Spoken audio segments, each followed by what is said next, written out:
নমস্কার, আমি অনন্যা। নিজেকে ভালোবাসার অভ্যাস করুন। প্রতিদিন আয়নায় তাকিয়ে বলুন, তুই যথেষ্ট, তুই ভালোবাসার যোগ্য। যে নিজেকে ভালোবাসে তাকে ভাঙা যায় না। দিনের শুরু হোক নিজের মতো করে। সকালে উঠেই মোবাইল নয়, এক কাপ চা, একটু সূর্যের আলো আর একটা শান্ত শ্বাস।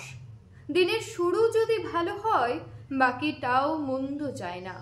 নীরবতা অনুভব করুন, ব্যস্ততা নয়। ভিড়ের মধ্যে একাকিত্ব নয়, একাকিত্বের মধ্যে শান্তি খুঁজুন। নিজের ভিতরের কণ্ঠকে শুনুন। ওই কণ্ঠ জানে আপনি আসলে কি চান। নতুন কিছু শিখলে মনও নতুন হয়ে যায়। নতুন ভাষা, নতুন রান্না, নতুন বই, যাই হোক, শেখা মানে বেঁচে থাকা। জীবন থেমে থাকলে মনও ধুলো মাখা হয়ে যায়।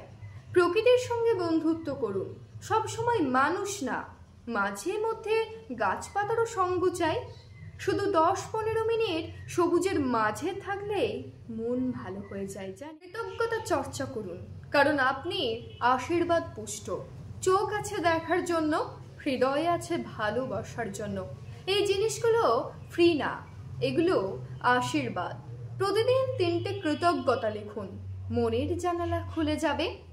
যাদের উপস্থিতি ক্লান্ত করে তাদের দরজা বন্ধ করুন।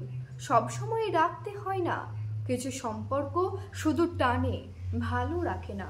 সাহস করে বলুন, আমি একা থাকতে শিখে গেছি। সাহস করে বলুন, আমি এখন নিজের শান্তিকে গুরুত্ব দিই।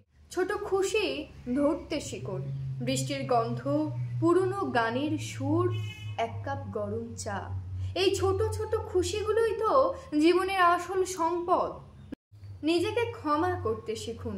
পুরনো ভুল, ভাঙা স্বপ্ন, ব্যর্থতা, এই সব পেছনে থাকুক।